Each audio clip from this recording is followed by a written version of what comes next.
Hey, I'm back, and I wanted to give an update on my recent use of the MV Agusta Ride app. So I used this app on my adventure to West Virginia, and I've recently used it a couple times just in place of general navigation as I made my way to and from places around my town here. So I wanted to give you my initial impressions. So I'm gonna go ahead and bring the app up. I have the ignition on already. Bluetooth's already connected to the phone. And I'm gonna open up the app. When I open up the app, if I click this little motorcycle at the top here, it starts to have like it's like some animation there to show you that it's trying to connect. And it'll give you an indicator after it connects that it's good to go.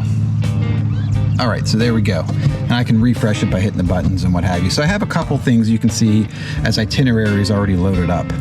So one of the things that I found is if I go to my road book, you'll see this one, Seneca Rocks, Uniontown. That was a trip that I took recently, and I put the Seneca Rocks, Uniontown back in. It does a nice job of putting a route in for you. Sorry about the text messages coming in. So if I click ride, it's gonna say have a nice trip, and it gives you turn-by-turn directions, and those show up here on the bike. And I'm clicking through here. They should show up on the bike. So here's the first issue, that not always do they show up on the bike. So here you go. This is the first kind of problem. The last time I used this, everything looked really good on the phone. I left it open just like this in map mode. And then I got it on the screen here, and everything looked good, but then it froze. It told me I was 35 kilometers away from my next turn until I got to my next turn, and I was still 35 kilometers away. So that was a problem. Okay, it looks like it did make a connection there, and you can see it on the screen. One thing I haven't figured out is, another grip I haven't figured out is the unit of measure. So I set everything up on the bike and on the phone to be US measurements, you know, miles and whatnot, but it's kind of a mixed bag here. So on the phone, you can see it says 800 feet. On the bike, it says 95 meters.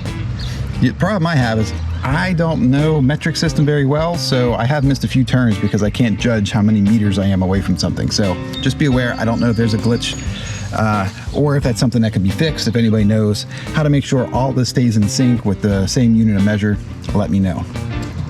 All right, details are nice. It comes up on details. You can kind of scroll through this. The other thing I like about it is you can change what you want to exclude. So in this particular one, I excluded motorways and tolls. You can also exclude a bunch of stuff, so you can get more dirt roads if you want to do that, which is nice for this bike. I haven't done that yet, but I'll experiment with that on my next update on this app and some of the adventures that I'll take on it. So that gives you some general idea there. All right, so let me get out of here and finish. All right, so if I go back to itineraries, there's another one that I saved for a recent ride, okay? That's great. So if I go to logbook, here's all my trips. And I was really excited about logbook because I kind of geek out. I'm a Strava user when I mountain bike, and I want to see all the details from my trips.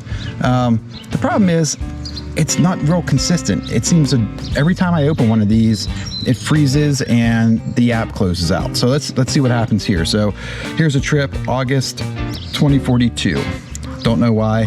I took a trip sometime in the future, but it doesn't have any time on it, so I'll avoid that one. Here's one in the future for 2033. I don't know. Let's click on it. So look, this one does open up, and this looks like a segment of my trip through somewhere in West Virginia. So that's pretty cool. It has details listed here, so it does provide some information. That's pretty cool.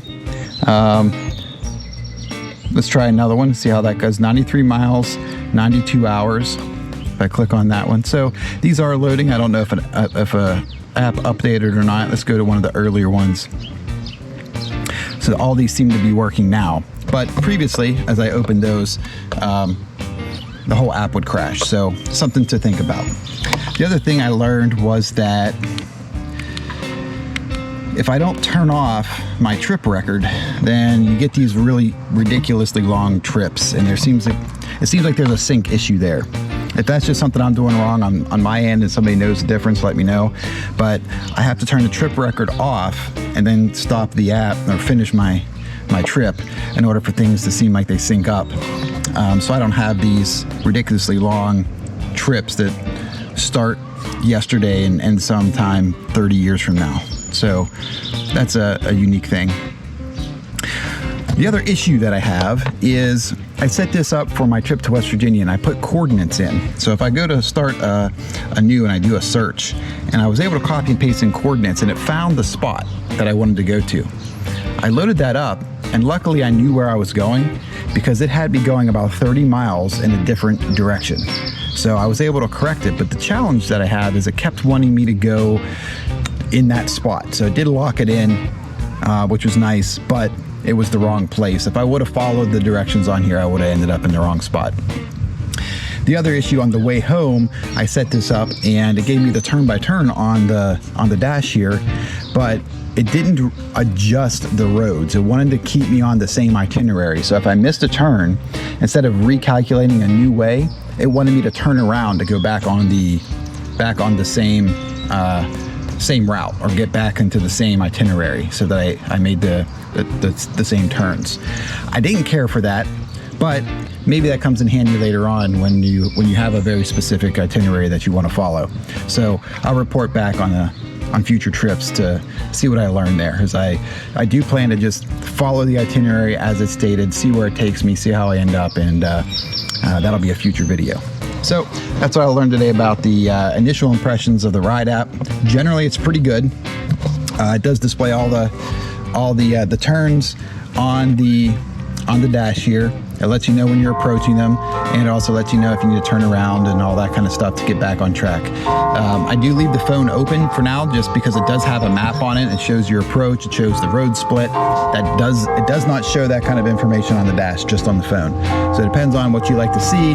You can kind of have two pieces, or you can move your phone, keep it in your pocket, storage, wherever you keep it, and just use the dash. So all in all, I'd give it a C so far. And I'll continue to use this, and I'll post up some videos on the progress that I make and learning how to use the tool, and see where it takes me.